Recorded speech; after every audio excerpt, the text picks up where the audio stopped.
नमस्कार दोस्तों, ज्ञान मीमांसा के यूट्यूब चैनल में आप सभी का स्वागत है। जैसे कि जो है पिकासो पब्लिकेशन की बुक पढ़ रहे हैं, पिकासो पब्लिकेशन की, ठीक इसके अंतर्गत जो है हमने ग्रामीण विकास को कंप्लीट कर लिया है। ग्रामीण विकास को पूरा हमने 13 वीडियो में जो है पूरा कंप्लीट कर दिया है। उसके बाद हमने आजीविका को स्टार्ट किया है। देखिए आजीविका का हमने जो है कल 3 वीडियो देखे थे। 3 वीडियो इसके अंतर्गत जो है पहले वीडियो हमने कहा भारतीय कृषि का सामान्य परिचय, उसके साथ फसल के प्रकार देखे हैं। उसके बाद दूसरे वीडियो में जो है कृषि के प्रकारों को देखे थे और सिर्फ तीसरे वीडियो में जो है हमने क्या देखा है, हरित क्रांति। तो अगर इन तीनों वीडियो को आप नहीं देखे हैं तो इससे पहले जो है इस वीडियो को देखने से पहले आप इन तीनों वीडियो को देख ले, ताकि आप जो है हमारे साथ साथ जो है इसकी तैयारी कर सके। ठीक, तो आजीविका को जो है हम लोग लगभग 7 से 8 दिन में आजीविका को पूरा कंप्लीट कर देंगे।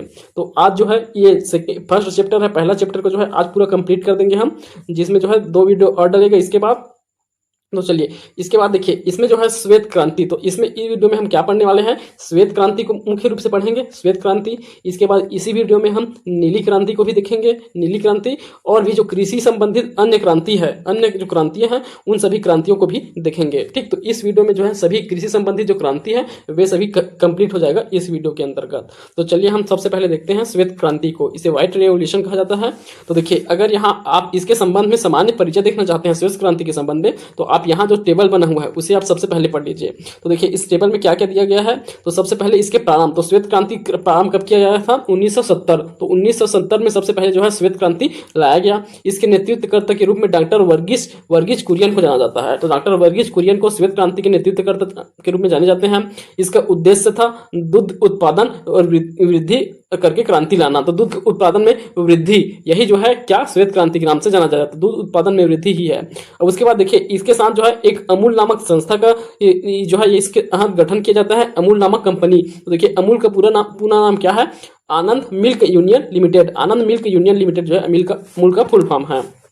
इसी के तहत जो है ऑपरेशन फ्लड भी चलाया गया था। तो देखिए 1965 के में 1970 से पहले जब श्वेत क्रांति आया था उससे पहले ऑपरेशन फ्लड चल रहा था। तो देखिए ऑपरेशन फ्लड का संबंध भी किससे है, दूध के उत्पादन से है, दूध के उत्पादन या श्वेत क्रांति से है, समझ सकते हैं आप। फ्लड, ऑपरेशन फ्लड का जो 1965 से चलाया जा रहा था। राष्ट्रीय दूध दिवस 26 नवंबर को मनाया जाता है। तो देखिए राष्ट्रीय दूध दिवस 26 नवंबर को और क्यों मनाया जाता है, क्योंकि इस दिन जो है श्वेत क्रांति के जनक डॉक्टर वर्गीस कुरियन का जन्म दिवस है 26 नवंबर, इसलिए जो 26 नवंबर को राष्ट्रीय दूध दिवस के रूप में मनाया जाता है। ठीक, तो ये उसके सामान्य परिचय हो गया। अब उसके बाद देखिए इसके अंतर्गत और बहुत महत्वपूर्ण तथ्यों को दिया गया है।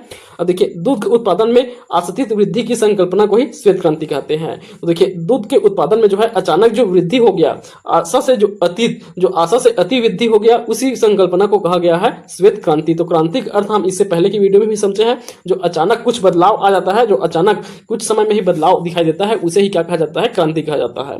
तो यही जो है किसमें हुआ, दूध के उत्पादन में क्रांति देखने को मिला, इसीलिए इसे श्वेत क्रांति नाम दिया गया है। तो श्वेत रंग होता है दूध का, इसी रंग के कारण इसे श्वेत क्रांति दिया गया है। और देखिए इसके तहत परंपरागत दूध के व्यवसाय को वाणिज्यिक दूध के व्यवसाय में परिवर्तित कर दिया गया था। पहले दूध का जो व्यवसाय है वो परंपरागत होता था। जैसे देखिए जो यादव होते हैं, गौ पालन करने वाले, गौ पशु वगैरह पालन करने वाले, वे सिर्फ जो है व्यवसाय इसको परंपरागत रूप से जो है दूध का व्यवसाय करते थे। इसे जो है वाणिज्यिक बना दिया गया इसी श्वेत क्रांति के तहत। भारत में श्वेत क्रांति की शुरुआत गुजरात के पुराने खेड़ा जिले, तो गुजरात के पुराना खेड़ा जिला था पहले, जो वर्तमान में आनंद जिला, इसी के आनंद नामक शहर से हुआ था। तो आनंद जिला के आनंद नामक शहर से हुआ था, जो कहाँ, गुजरात में है। खेड़ा के दुग्ध उत्पादक किसानों ने निजी फर्म के शोषण मूलक नीतियों के विरोध में 1946 में एक सहकारी संघ बनाया था। ठीक, तो यहाँ जो किसान द्वारा एक सहकारी संघ बनाया गया था 1946 में, यह संघ जिले के सारे गांवों से दूध एकत्र कर आनंद में स्थापित अपने प्रसंस्करण संयंत्र, जो अमूल नाम का प्रसंस्करण संयंत्र स्थापित किया गया था, आनंद मिल्क फेडरेशन यूनियन लिमिटेड। यह कहाँ बनाया गया था, आनंद नामक शहर में। ठीक, जो वर्तमान में आनंद जिला बन चुका है। यहाँ एक संघ बनाया गया था जहां सभी गांवों से जो है दूध को इकट्ठा किया जाता है खरीद के, और उसका जो प्रसंस्करण केंद्र ये अमूल बना हुआ था, यहाँ जो है पहुंचाया जाता था। ठीक, उसके माध्यम से इसे व्यावसायिक रूप से बेचा जाता था। अब देखिए अमूल की सफलता से उत्साहित होकर, अमूल की सफलता, क्योंकि अमूल तो 1946 का बना हुआ है। ठीक, इसकी सफलता से प्रभावित होकर 1965 में डॉक्टर वर्गीस कुरियन की अध्यक्षता में राष्ट्रीय डेयरी डेवलपमेंट बोर्ड का गठन किया जाता है। तो देखिए सरकार इससे प्रभावित होता है, ये एक संगठन के रूप में काम किया अमूल। इसमें जो है इनके कार्यों को देख के सरकार प्रभावित हुए और 1965 में डॉक्टर वर्गीस कुरियन की अध्यक्षता में एक राष्ट्रीय डेयरी डेवलपमेंट बोर्ड का गठन किया जाता है। बोर्ड के द्वारा सहकारी समितियों के माध्यम से दूध का उत्पादन में तेजी लाने का प्रयास शुरू हुआ, इसे ऑपरेशन फ्लड नाम दिया गया है। तो देखिए ऑपरेशन फ्लड नाम किसे दिया गया है, तो इससे का संबंध भी जो है दूध उत्पादन से संबंधित है। ऑपरेशन फ्लड का याद रखेंगे, कई बार प्रश्न पूछा जा चुका है। इसे देश में 3 चरणों में लागू किया गया, इसे 3 चरणों में लागू किया गया था ऑपरेशन फ्लड को, या इसे कह सकते हैं श्वेत क्रांति को। तो देखिए इसका ऑपरेशन फ्लड के 3 चरण कौन कौन से हैं, तो सबसे पहले चरण में देखिए, पहले चरण जो है 1970 से 1980 तक चला। इसके अंतर्गत 10 राज्यों में सहकारी डेयरी की स्थापना किया गया। तो देश के टोटल 10 राज्यों में सहकारी डेयरी की स्थापना किया जाता है 1970 से 80 तक के। तो इसका याद रखना है, तो 1970 से स्टार्ट होता है हमारा श्वेत क्रांति। तो 70 से 10 साल का पहला चरण रहेगा, दूसरा चरण 5 साल का रहेगा और तीसरा चरण फिर 10 साल का रहेगा। तो इस प्रकार आप याद रख सकते हैं। तो देखिए प्रथम चरण 70 से 1980, 1970 से 1980 तक रहा, 10 राज्यों में सहकारी डेयरी की स्थापना किया गया। द्वितीय चरण 1981 से 85 तक रहा। इसमें जो है कितने चरण में, इस चरण में जो है 18 राज्यों में को शामिल किया गया है, फ्रूट सहकारी डेयरी स्थापित किया गया 18 राज्यों में। और देखिए तीसरे चरण में 1985 से 95 तक में, इस चरण को संपूर्ण भारत में लागू किया गया। इस चरण में भारत दूध उत्पादन में विश्व में प्रथम स्थान पर पहुंच गया था। तो इसी में तीसरे चरण में जो है दूध उत्पादन में पहला स्थान प्राप्त कर चुका था भारत। ठीक, अब चलिए उसके बाद देखिए यहाँ राष्ट्रीय डिजिटल पशुधन मिशन ला गया था। तो यह कब लाया गया है, यह भी अभी का है। तो 7 अक्टूबर 2021 को राष्ट्रीय डिजिटल पशुधन मिशन चलाया गया। यह कहां से प्रारंभ किया गया था, राष्ट्रीय दुग्ध विकास बोर्ड आनंद, तो आनंद में स्थित है राष्ट्रीय दुग्ध विकास बोर्ड, गुजरात के आनंद नामक जिले में। यहीं से 7 अक्टूबर 2021 को राष्ट्रीय डिजिटल पशुधन मिशन चलाया गया। इसका उद्देश्य पशुधन के लिए किसान केंद्रित प्रौद्योगिकी सक्षम पारिस्थितिकी तंत्र का निर्माण करना है। तो किसानों पर केंद्रित होकर प्रौद्योगिकी सक्षम और पारिस्थितिकी तंत्र का निर्माण करने के लिए जो है बनाया गया है, पशुधन के लिए स्पेशली। ठीक, उसके बाद देखिए राष्ट्रीय गोकुल मिशन। तो ये राष्ट्रीय गोकुल मिशन 2014 में प्रारंभ किया गया था। तो देखिए राष्ट्रीय गोकुल मिशन का प्रारंभ जो है 28 जुलाई 2014 को प्रारंभ किया गया। इसका उद्देश्य स्वदेशी गायों के संरक्षण और नस्लों के विकास को वैज्ञानिक तरीके से प्रोत्साहित करने के लिए किया गया है। ठीक, तो राष्ट्रीय गोकुल मिशन, इसका आप कई बार एड भी देखे होंगे, गोकुल गोधाम वाला। तो ये जो है ये वही है राष्ट्रीय गोकुल मिशन, इसी के अंतर्गत आता है। 28 जुलाई 2014 को स्वदेशी गायों के संरक्षण और नस्लों के विकास को वैज्ञानिक तरीके से प्रोत्साहित करने के लिए इसे मिशन को प्रारंभ किया गया था। ठीक, अब चलिए अब देखते हैं हम श्वेत क्रांति के पहला चरण हो गया, उसके बाद जो है श्वेत क्रांति का दूसरा चरण। तो देखिए श्वेत क्रांति का दूसरा चरण हमें कब दिखाई देता है, अभी 2024 में। 2024 में जो है श्वेत क्रांति का दूसरा चरण जो है शुरुआत किया गया है। तो देखिए श्वेत क्रांति 2.0, श्वेत क्रांति 2.0 इसका प्रारंभ जो है 23 सितंबर 2024 को किया गया। 23 सितंबर 2024। इसका उद्देश्य महिला किसानों को सशक्त बनाना तथा रोजगार के अवसर सृजित करना है। यह महिला सशक्तिकरण और कुपोषण के खिलाफ संघर्ष के साथ साथ दुग्ध उत्पादन बढ़ाने की एक पहल है। सहकारी समितियों द्वारा खरीद को सरकारी समितियों के द्वारा खरीद को 660 लाख लीटर, तो 660 लाख लीटर प्रतिदिन से बढ़ा करके 1,000 लीटर करना है। तो 6 लाख लीटर प्रतिदिन के जो रखा गया था सहकारी समिति द्वारा खरीदने का टारगेट, उसे जो है 1,000 लाख लीटर प्रतिदिन जो है करने का लक्ष्य रखा गया है इस श्वेत क्रांति 2.0 के अंतर्गत। ठीक, देखिए इसके अंतर्गत जो लक्ष्य है, डेयरी सहकारी समितियों द्वारा पहल के 5वें वर्ष के अंत में, तो 5वें वर्ष के अंत में तक के प्रतिदिन 100 मिलियन किलोग्राम दूध की खरीदी को सक्षम बनाना है। ठीक, तो याद रखेंगे प्रतिदिन 100 मिलियन किलोग्राम दूध खरीदी को सक्षम बनाना इसका लक्ष्य रखा गया है। जो पहले कितना होता था, 660 लाख लीटर प्रतिदिन होता था उसे। देखिए इसके संबंध में विशेष तथ्य आप रखेंगे, इसे सहकारिता मंत्रालय ने नाबार्ड और राष्ट्रीय डेयरी विकास बोर्ड के सहयोग से तैयार किया है। तो ये श्वेत क्रांति 2.0 जो है नाबार्ड और राष्ट्रीय डेयरी विकास बोर्ड इसके माध्यम से चलाया गया है। और देखिए इसके लिए जो है श्वेत क्रांति 2.0 में 4 प्रमुख क्षेत्रों पर केंद्रित है। तो इसमें 4 प्रमुख क्षेत्र कौन कौन से हैं, पहला देखिए महिला किसानों को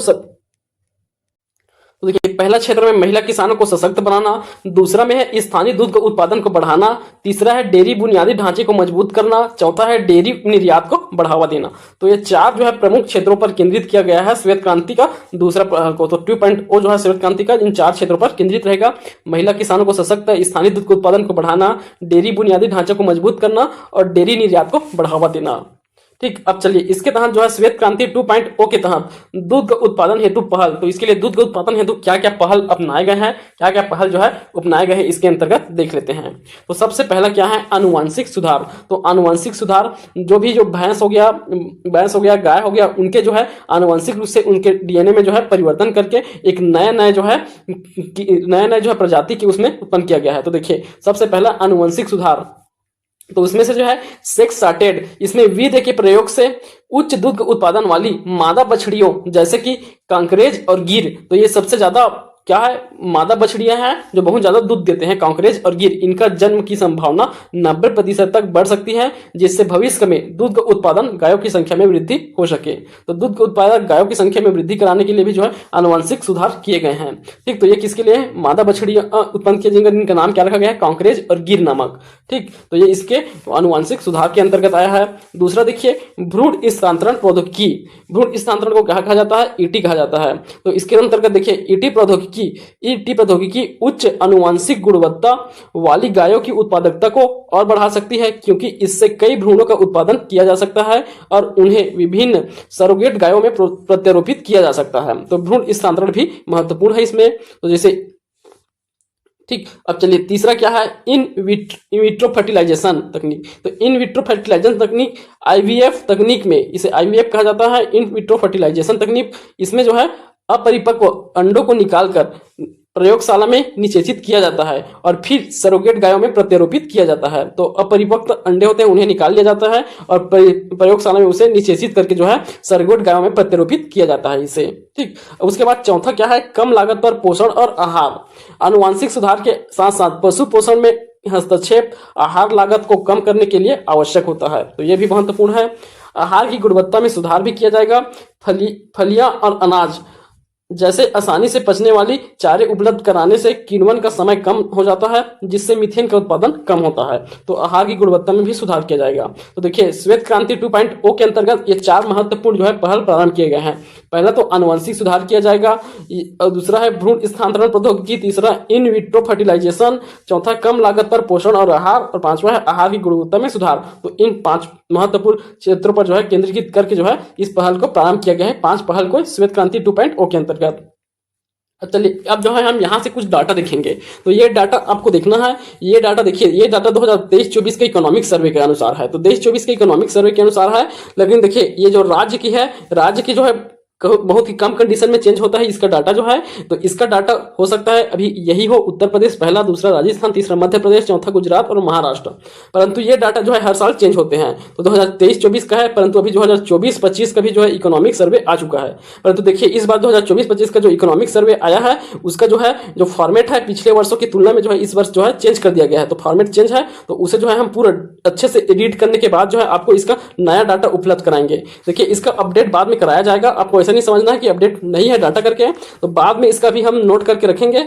जो भी अपडेट करने वाले पॉइंट है उन सबको मैं नोट करके रखते जा रहा हूं, उन सबको जो है हम बाद में क्या करेंगे, अपडेट करेंगे। ठीक, तो इसमें भी आप अभी क्या याद रखेंगे, तो दूध के उत्पादन, तो इसका आप कितना मिलियन टन किया जा रहा है ये आपको याद रखने की आवश्यकता नहीं है अभी। तो दूध उत्पादन जो है भारत में कौन से राज्य अग्रणी राज्य है, तो इसे आप एक बार देख सकते हैं। सबसे पहले उत्तर प्रदेश, राजस्थान, मध्य प्रदेश, गुजरात और महाराष्ट्र, ये जो है अग्रणी राज्य है। ठीक, अब देखिए ये आपको भी देखने की आवश्यकता नहीं है। प्रति व्यक्ति दूध की उपलब्धता कितना है, ये सब डाटा हर वर्ष जो है चेंज होते रहता है। ठीक, तो ये सब जो है अभी देखने की आवश्यकता नहीं है। पशुधन के अनुसार दूध उत्पादन, तो ये भी जो है अभी दूध के उत्पादन में लगभग कितना होता है पशुधन के लिए, तो इसमें आपको जो है किनका हिस्सेदारी जो है अधिक है उसे बस याद रखना है। तो दूध उत्पादन में जो है सर्वाधिक हिस्सेदारी किसका रहता है, भैंस का। सर्वाधिक भैंस का रहेगा, कितना प्रतिशत है, 31%। उसके बाद दूसरा क्या होता है, संकर नस्ल के मवेशियां, तो मवेशी का रहेंगे संकर नस्ल के जो मवेशियां हैं उनके रहेंगे। उसके बाद जो है तीसरा क्या रहेगा, बकरी का रहता है। ठीक, और उसके बाद विदेशी गायों का हिस्सा रहता है, विदेशी गायों का। ठीक, भैंस, संकर नस्ल की मवेशी, बकरी, उसके बाद जो है विदेशी, ये दूध के उत्पादन में इनका भूमिका का जो क्रम है उसे बस आपको याद रखना है यहाँ। उसके बाद देखिए कृषि और पशुधन क्षेत्र में डेयरी का योगदान। तो डेयरी का योगदान अगर पूछा जाए तो ये भी डाटा जो है चेंज होते रहता है। जैसे 2022-23 में देखें तो इसका डाटा जो है कृषि, पशुधन, वानिकी, मत्स्य पालन क्षेत्रों को कुल उत्पादन मूल्य में लगभग 40% इसका योगदान था। किसका, दूध उत्पाद का जो है कितना, 40% योगदान था इसमें। इसका मूल्य 11.16 लाख करोड़ रुपए था, जो कृषि क्षेत्र में अनाज की तुलना में व्यापक योगदान करता है। तो देखिए ये मूल्य किसका है, ये दूध के उत्पादन का है। ठीक, अब चलिए इसके संबंधित जो महत्वपूर्ण तथ्य है वो सब याद कर सकते हैं आप। तो यहाँ देखिए अमूल, इसका ये मुख्यालय कहाँ है, गुजरात के आनंद में स्थित है। अमूल नामक संस्था, अमूल का पूरा नाम क्या है, आनंद मिल्क फेडरेशन यूनियन लिमिटेड। इसका स्थापना 1946 में किया गया था। उसके बाद देखिए national dairy research institute NDRI, ये कहाँ है, करनाल, तो हरियाणा करनाल में 1955 में स्थापित किया गया था नेशनल डेयरी रिसर्च इंस्टीट्यूट। इसके बाद देखिए नेशनल डेयरी डेवलपमेंट बोर्ड, ये हम देखे हैं गुजरात के आनंद में, ये भी है 1965 में। सरस डेयरी स्थापना, ये राजस्थान में है। सरस डेयरी कहाँ है? राजस्थान में। भारत में प्रति व्यक्ति दूध उपलब्धता, तो अभी जो कितना है 2023-24 का डाटा है ये, ठीक, 2023-24 का है। दूध की उपलब्धता प्रति व्यक्ति 459 ग्राम, तो 459 ग्राम जो है प्रति व्यक्ति प्रतिदिन जो है इतना दूध उपलब्धता है। और सर्वाधिक पूछा जाए तो सर्वाधिक कौन से राज्य में है? सर्वाधिक पंजाब में है। ये दूध उपलब्धता के मामले में पहला स्थान पंजाब का, और सबसे न्यूनतम कहाँ है? दमन द्वीप में है। पंजाब में कितना है? 1221 ग्राम है प्रति व्यक्ति प्रतिदिन दूध की उपलब्धता। चलिए उसके बाद देखिए अंडा उत्पादन, तो इन डाटाओं को भी अभी आप छोड़ देंगे, इसे जो है अपलोड बाद में अपडेट करेंगे। अंडा उत्पादन में कितना है, तो ये राज्यों के नाम भी दिए गए हैं। और उसके बाद मांस उत्पादन, इसे भी आप अभी छोड़ सकते हैं, ठीक। उसके बाद चलिए आगे हम देखते हैं नीली क्रांति। अब नीली क्रांति अर्थात ब्लू रिवोल्यूशन, तो इसके अंतर्गत हमें पढ़ना है नीली क्रांति। तो नीली क्रांति का संबंध सबसे पहले आप किसके संबंधित होता है, तो ये जो है मत्स्य पालन, तो मत्स्य पालन का संबंध है किससे? नीली क्रांति का, ठीक। अब चलिए इसके जनक, सबसे पहले इसका जनक याद रखना है आपको, हीरालाल चौधरी और डॉक्टर अरुण कृष्णन, ये दोनों जो है नीली क्रांति के जनक के रूप में जाने जाते हैं। हीरालाल चौधरी भारतीय बंगाली मत्स्य वैज्ञानिक है, तो मत्स्य वैज्ञानिक है भारतीय बंगाली मूल के, ठीक। तो हीरालाल चौधरी और डॉक्टर अरुण कृष्णन नीली क्रांति के जनक। नीली क्रांति का संबंध मत्स्य उत्पादन की तीव्र वृद्धि से है। भारत में इसकी शुरुआत 7वीं पंचवर्षीय योजना के दौरान हुआ था, तो 7वीं पंचवर्षीय योजना में ही नीली क्रांति का प्रारंभ किया गया था। और इसी 7वीं पंचवर्षीय योजना में क्या हुआ था? हरित क्रांति 2.0 का प्रारंभ किया गया था, ठीक। हरित क्रांति 2.0 का हम देखे थे इससे पहले की वीडियो में। अब देखिए यहाँ जो नोट पॉइंट दिया गया है आप उसे याद रखेंगे, मिशन फिंगरलिंग। तो मिशन फिंगरलिंग क्या है? भारत में 2015 से 20 की अवधि में मत्स्य उत्पादन को बढ़ावा देने हेतु वर्ष 2017 में शुरुआत किया गया था मिशन फिंगरलिंग का। अब नीली क्रांति का उद्देश्य क्या है, तो देखिए नीली क्रांति का प्रमुख उद्देश्य अगर देखें तो इसका प्रमुख उद्देश्य है मशीन एवं तकनीकी का विकास करना, मत्स्य कृषि को बढ़ावा दिया जाना, सहकारिता एवं विपणन की सुविधा, तो ये सभी मत्स्य उत्पादन से संबंधित है। मत्स्य उत्पादन के लिए मशीन और तकनीक का विकास, मत्स्य कृषि को बढ़ावा, सहकारिता एवं विपणन की सुविधा उपलब्ध कराना। 8वीं पंचवर्षीय योजना 1992 से 97 के दौरान गहन सागरी मछली कार्यक्रम शुरू किया गया। गहन सागरी मछली कार्यक्रम शुरू किया गया, इसमें बहुराष्ट्रीय कंपनी की सहभागिता को बढ़ावा दिया गया है। कौन सा? बहुराष्ट्रीय कंपनी की सहभागिता को। नीली क्रांति के दौरान कई मत्स्य बंदरगाहों की स्थापना की गई, यथा तूतीकोरिन, तो यहाँ देखिए मत्स्य बंदरगाह स्थापित किए गए थे, तूतीकोरिन, पोरबंदर, होनावर, विशाखापट्टनम, धमारा, कोची, कांडला, पोर्ट ब्लेयर, ये सभी का। और साथ ही देखिए उत्पादन बढ़ाने और नस्ल को सुधारने हेतु अन्य अनुसंधान केंद्र की विकास किया गया था। तो बहुत सारे स्थानों में अनुसंधान केंद्र भी विकसित किए गए थे उत्पादन बढ़ाने और नस्ल सुधार के लिए। तो कौन कौन से अनुसंधान केंद्र थे आप देख सकते हैं। जैसे देखिए ताजे जल की मछली हेतु इनलैंड फिशरीज, तो इनलैंड फिशरीज ताजे जल की मछली के लिए जो है कोलकाता में एक अनुसंधान केंद्र बनाया गया, कोलकाता के बैरकपुर में। वही समुद्री जल की मछली हेतु जो है तमिलनाडु और मुंबई के, तमिलनाडु के मंडपम और मुंबई, इन दोनों जगहों में जो है समुद्री जल हेतु अनुसंधान केंद्र बनाया गया। और वही केंद्रीय मछली अनुसंधान केंद्र, यह कहाँ स्थापित किया गया? मुंबई में। केंद्रीय मछली अनुसंधान केंद्र, केंद्रीय मत्स्य पालन और समुद्री इंजीनियरिंग प्रशिक्षण संस्था, ये कहाँ स्थित है? कोची में, ठीक। तो इन 4 अनुसंधान केंद्रों को आपको याद रखना है, कहाँ बनाया गया है, ये बहुत इंपॉर्टेंट है एग्जाम के लिए। तो देखिए एक बार और देख लीजिए, जैसे ताजे जल की मछली के लिए कोलकाता का बैरकपुर, समुद्री जल की मछली हेतु मंडापम और मुंबई। मंडापम कहाँ? तमिलनाडु में है। और उसके बाद देखिए केंद्रीय मछली अनुसंधान केंद्र कहाँ है? मुंबई में। और केंद्रीय मत्स्य पालन और समुद्री इंजीनियरिंग प्रशिक्षण संस्था, ये कहाँ है? कोची में है। अब देखिए नीली क्रांति की सफलता को देखिए या इसकी उपलब्धियों को। नीली क्रांति की सफलता, तो नीली क्रांति योजना के दौरान 1985 से 94 में मत्स्य उत्पादन में 6% की वृद्धि हुई, जबकि 1951 से 1984 के बीच केवल 2.5% की वृद्धि दर्ज की गई है। तो पहले जो है 85 से 84 में कितना? 6% की वृद्धि, और वही 1951 से 84 के बीच, उससे पहले श्वेत नीली क्रांति आने से पहले जो है 2.5% की वृद्धि दर्ज किया गया था। देखिए 2014 में पेरू को पछाड़ भारत विश्व का दूसरा सबसे बड़ा मछली उत्पादक देश बन गया था। तो प्रथम स्थान पर चीन था मछली उत्पादन में, उसके बाद 2014 में भारत जो है दूसरे स्थान पर आ गया। पहले पेरू दूसरे स्थान पर हुआ करता था, जिसे पछाड़ कर 2014 में जो है भारत दूसरे स्थान पर आ चुका था। देखिए मीठा जल स्वच्छ जल मछली उत्पादन में भारत विश्व में दूसरा स्थान है। तो प्रथम स्थान चीन का है, फिर दूसरा स्थान जो है भारत है मीठे जल की मछली उत्पादन में। 1985 के मुकाबले में वर्तमान में मत्स्य निर्यात में 20% की वृद्धि हुई है। एशिया का सबसे बड़ा श्रिम्प मछली अर्थात झींगा मछली कृषि क्षेत्र आंध्र प्रदेश के नेल्लोर जिला का समुद्री क्षेत्र है। तो देखिए ये झींगा मछली के लिए जो है सबसे प्रमुख क्षेत्र कौन सा है? आंध्र प्रदेश के नेल्लोर जिला का समुद्री क्षेत्र। नेल्लोर जिला को इसीलिए भारत की झींगा की राजधानी कहा जाता है, भारत की झींगा की राजधानी कहा जाता है। और देखिए विश्व में सर्वाधिक झींगा मछली का उत्पादन जो है भारत में होता है। भारत की झींगा की राजधानी नेल्लोर को कहा जाता है, जो आंध्र प्रदेश में स्थित है। तमिलनाडु के तंजौर जिला के समुद्री क्षेत्र में कैटफिश की कृषि प्रारंभ की गई है। तो कैटफिश की कृषि कहाँ किया जाता है? तंजौर जिला के समुद्री क्षेत्र में, ठीक, कैटफिश की कृषि। उसके बाद देखिए यहाँ राष्ट्रीय मत्स्यिकी नीति जो कब आया था? 2020 में। राष्ट्रीय मत्स्यिकी नीति, नेशनल फिशरीज पॉलिसी 2020। राष्ट्रीय मत्स्यिकी नीति का लक्ष्य मत्स्य प्रग्रहण तथा मत्स्य पालन के क्षेत्र में समग्र विकास प्राप्त करना है। यह नीति ब्लू इकोनॉमी के लक्ष्य को पूरा करने के लिए कृषि, तटीय क्षेत्र विकास और पर्यावरण पर्यटन जैसे अन्य आर्थिक क्षेत्रों के साथ उत्पादकीय समन्वय सुनिश्चित कर सकेगी। राष्ट्रीय मत्स्यिकी नीति देश के संपूर्ण क्षेत्र तथा EEZ, तो अर्थात ये कौन सा है? Economical zone. तो इकोनॉमिकल जोन समुद्री क्षेत्र है। तो EEZ क्या होता है? Exclusive economic zone. तो एक्सक्लूसिव इकोनॉमिक जोन होता है ये समुद्री क्षेत्र जहां तक भारत का जो अधिकार क्षेत्र है, समुद्र के अंदर जो भारत का अधिकार क्षेत्र है, उस क्षेत्र को हम एक्सक्लूसिव इकोनॉमिक जोन के नाम से जानते हैं, जहां तक आर्थिक रूप से अधिकार क्षेत्र है। तो इन सभी क्षेत्रों में जो है यह राष्ट्रीय मत्स्यिकी नीति लागू रहेगा, जो आगामी 10 वर्ष, कितना वर्ष से 21 से लेकर के 30 तक, 2021 से 30 तक के लिए टोटल 10 वर्षों के लिए यह नीति जो है लागू रहेगा। अब अगला देखिए, प्रधानमंत्री मत्स्य संपदा योजना। तो इसका प्रारंभ कब किया गया था? 10 सितंबर 2020 को। इसका उद्देश्य है मछली पालन व्यवसाय से जुड़े हुए लोगों की आय में वृद्धि करना तथा उनके जीवन की गुणवत्ता में सुधार करना। इसके अंतर्गत देख सकते हैं आपकी इसकी विशेषता देख सकते हैं। तो देखिए इसकी विशेषता या फिर आप कह सकते हैं इसके लक्ष्य। तो देखिए केंद्र सरकार द्वारा इस योजना को नीली क्रांति का नाम दिया गया है, प्रधानमंत्री मत्स्य संपदा योजना को। इस योजना के तहत मछली पालन के क्षेत्र में कार्य करने वाले किसानों को 3 लाख रुपए तक के ऋण प्रदान किया जाता है। कृषि GVA में मत्स्य क्षेत्र, तो जो कृषि क्षेत्र के लिए जो मत्स्य कृषि क्षेत्र में जो ग्रोस क्षेत्र में जो है वर्ष 2018-19 में 7.28% से बढ़ाकर वर्ष 2024-25 तक के 9% लाना है। तो इसका लक्ष्य को दर्शाया गया है यहाँ। और उसके बाद देखिए वर्ष 2024-25 में मत्स्य निर्यात के आय को 1 लाख करोड़ रुपए तक के लाना है और 2024-25 तक के 55 लाख रोजगार प्रत्यक्ष रूप से सृजित करना है। तो ये सभी लक्ष्य रखे गए हैं। बाकी यहाँ जो है डाटा अभी इंपॉर्टेंट नहीं है ये सभी डाटा, तो आप इधर अभी जो है याद नहीं करेंगे तो भी चलेगा।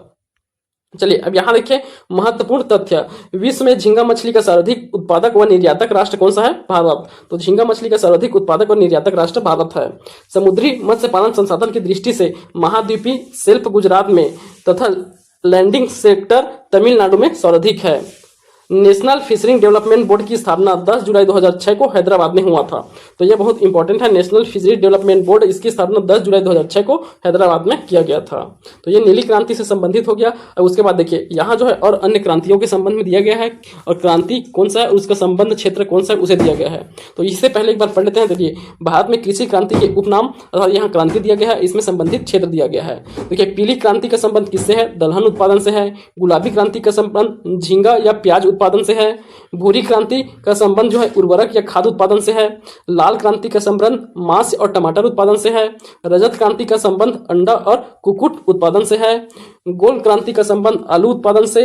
इंद्रधनुष क्रांति का संबंध संपूर्ण क्रांतियों से है। सभी क्रांति को एक साथ इंद्रधनुष क्रांति का नाम दिया गया है।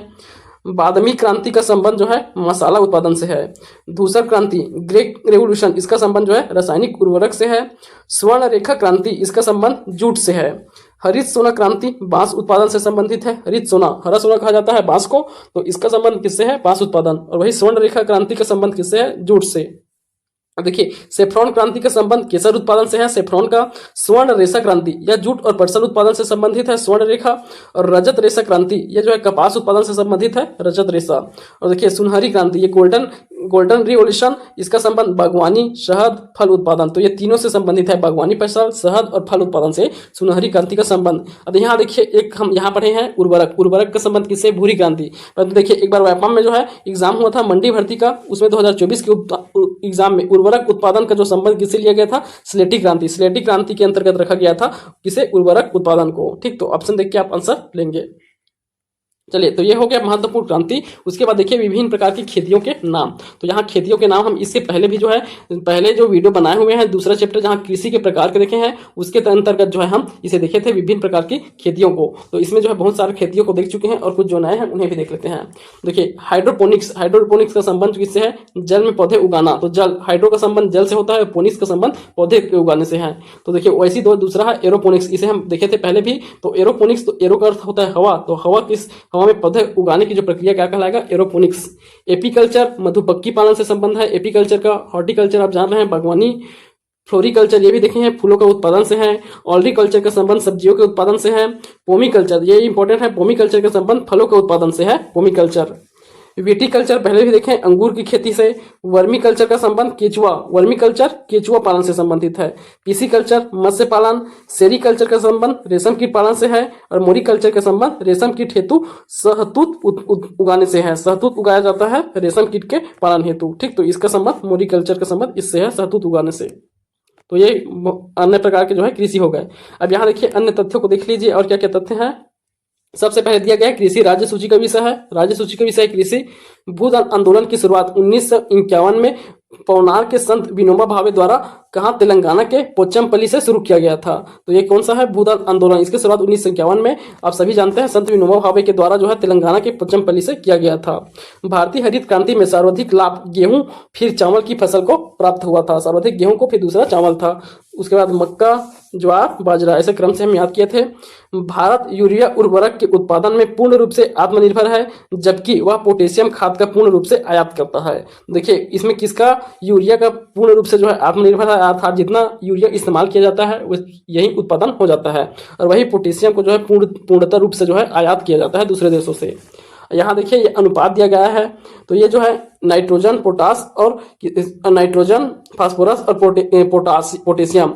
नाइट्रोजन, फास्फोरस और पोटेशियम, इन तीनों का जो है क्या दिया गया है, यहाँ अनुपात दिया गया है। तो इसका आदर्श अनुपात किसे माना जाता है, 4:2:1। 4:2:1 ये आदर्श अनुपात है। और भारत में इसका अनुपात अगर पूछा जाए तो कितना है, 11.8, 4.6 और 1, ये जो है भारत में इसका अनुपात है। और आदर्श अनुपात किसे माना जाता है, 4:2:1 के अनुपात को, ठीक। तो ये सभी तथ्य हो गए क्रांति से संबंधित। तो ये हमारे कृषि से संबंधित क्रांति वाले जो चैप्टर है यहाँ कंप्लीट होता है। उसके बाद देखिए अगली वीडियो हम यहाँ से देखेंगे कृषि का मशीनीकरण। तो कृषि के मशीनीकरण को हम अगले वीडियो में पढ़ेंगे। यहाँ तक कि अगर आपको वीडियो समझ आएगा तो वीडियो को लाइक कीजिए, अपने दोस्तों में शेयर कीजिए और चैनल को सब्सक्राइब कीजिए। धन्यवाद।